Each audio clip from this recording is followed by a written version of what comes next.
Bago tayo magsimula, ipopromote ko lang ang Mystic Queen Power Bracelet. So para sa mga naghahanap ng Evil Eye Bracelets, available na po ang dalawang klase ng Evil Eye Bracelet sa ating shop. So meron tayong Selenite Evil Eye at Obsidian Evil Eye Bracelet. So parehas lang merong protection and cleansing properties. Ang kaibahan nga lang is ang Selenite is nagre-recharge rin siya ng mga crystals and semi-precious stones na kasama niya. So pwedeng isuot nyo to alongside with other bracelets and i-recharge din niya yon. Ayan. And marami rin tayong iba pang mga bracelets dito for protection and also for healing, attraction ng money, love, and prosperity. Ayan. So, lahat po yan nasa aking online shop. Pakicheck nyo na lang po. Lahat ng link ay nasa description. Happy shopping! Aquarius, hi! Welcome to Mystic Queen PH. At ito ay isang timeless love reading for you. So, anytime na mapanood nyo to, as long as makaka-resonate kayo, this reading is for you. And also, this is a general reading. Maaari kayong makarelate, maaring hindi. Just take what resonates. Panoorin nyo rin yung Sun, Moon, Rising, and Venus ninyo para sa iba pang mensahe. Meron tayong video na nagpapaliwanag tungkol doon. Link on the description. And thank you so much sa lahat ng sumusuporta dito sa ating channel. Just a reminder, you have the power to create your own reality. So gamitin nyo lang ang reading na to bilang gabay. So let's see, Aquarius. What's going on with your love life? Anong ganap sa love life ng mga Aquarius? Aquarius. Oh, 5 of Pentacles. Ay, someone is left in the cold. Iniwan. May ng ghost. Baka ginost kayo ng person nyo.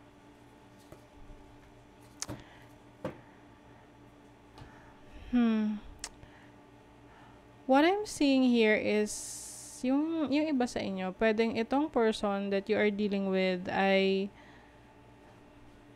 may binalikan. Pwedeng may kailangan siyang piliin and hindi ikaw yung pinili, the other person. So you are feeling devastated. Of course, this is a general reading. Hindi magre-resonate sa lahat. Okay? Pwedeng dahil sa anak. But some of you feels defeated. Na parang, ay, ba't ganon?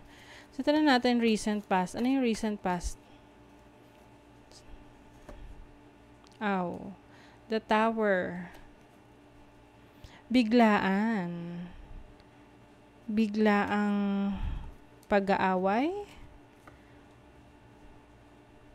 9 of Wands. Parang I feel like may pinigilan dito eh. Oo. Pinigilan na umalis pero hindi siya napigilan. Pwedeng pinigilan mo yung person mo na umalis.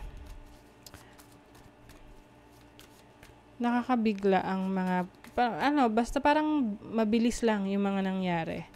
So, ano yung future nito? 5 of Swords. Knight of Swords. Alam nyo, possible na magkaroon pa rin ng konflikto in the future.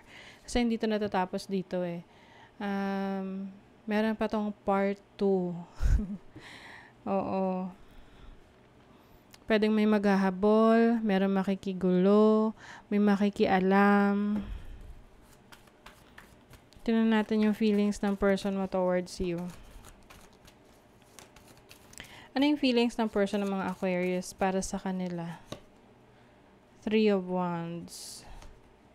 King of Wands. Your person still wants you. Your person misses you. But, I think, kailangan niyang gawin yun. Kailangan niyang umiwas, umalis, at may piliin, at hindi ikaw, para sa protection mo. Para sa katahimikan ng iba. What is, ano yung feelings mo naman towards your person?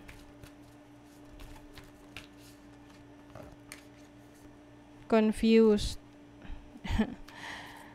Confused and unsatisfied. So, parang ano,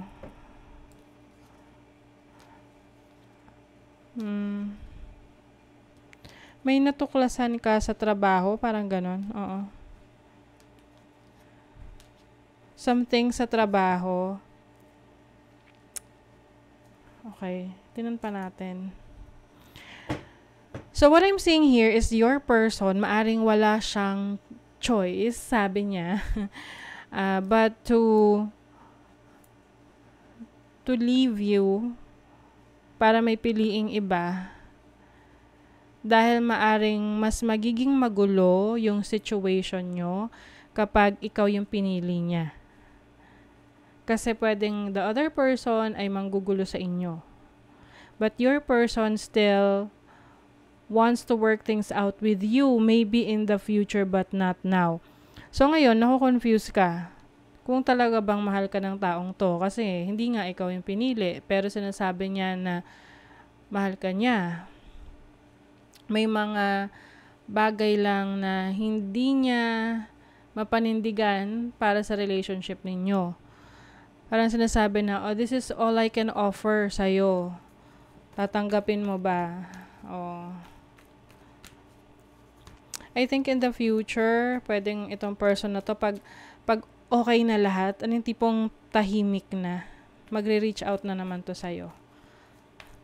So, sa mga isa-iba dyan, pwedeng may asawa na yung person mo, or merong ibang involved na tao sa kanya, na romantically connected, and maaring yun yung pinili niya kesa sa'yo. Pero alam mo yung tipong ka pa rin niya, pinapasakay ka pa rin niya, or pinapaasa. See? Oh my God. Deception. Someone is not being true in this relationship. Patience. O, diba? Parang gusto niya, hintayin mo siya, bigyan mo siya ng chance. Parang hintayin mo kung kailan magiging okay yung, situation niya. Nakakaloka naman ito. I'm sensing kasi na this person, the person that you're dealing with, meron na tong ibang taong connected sa kanya romantically. And then, sinubukan niyang pagsabayan kayo. And then, ikaw naman, na niwala ka naman sa kanya na mahal ka niya. And may mga dahilan lang. Pwedeng may anak sila, kaya nagsistay, hindi niya mahiwalayan. Pero, posible na nalaman ng person na yon, ng other person, yung situation nyo. And itong person mo ay nag-decide muna na bitawan ka for a moment. Hindi mo rin alam kung ano ang sinasabi ng person mo doon sa other person about you. But I think hindi pa yan natatapos ngayon. Meron pa yang medyo magulong conflict in the future. So kung ayaw mo na yan na ma-experience, then maybe it's time for you to move on and move forward at umiwas na rito sa taong to. I'm single right now. I'm not attached to anyone and not looking to get into a relationship at this time. Siguro, sinabi niya sa'yo noon, single siya. Tapos,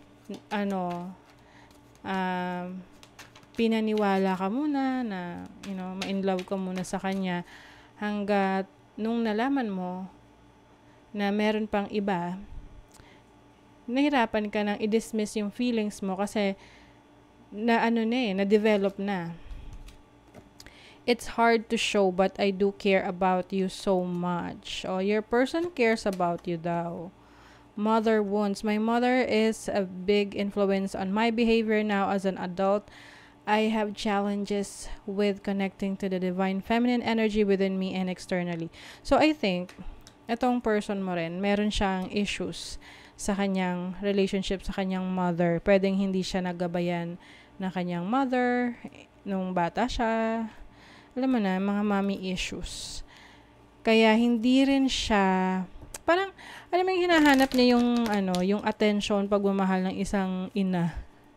sa kanya sa pamamagitan ng pagkakaroon ng maraming relationship. Kasi pwedeng multiple relationships at some point. Okay? Romance. Lavish the one you love with personal attention and affection. So, kung mahal ka talaga ng taong to, bibigyan ka niya ng attention, affection. Papakita niya yan sa'yo. Pero kung wala siya ngayon, then think about it. Okay?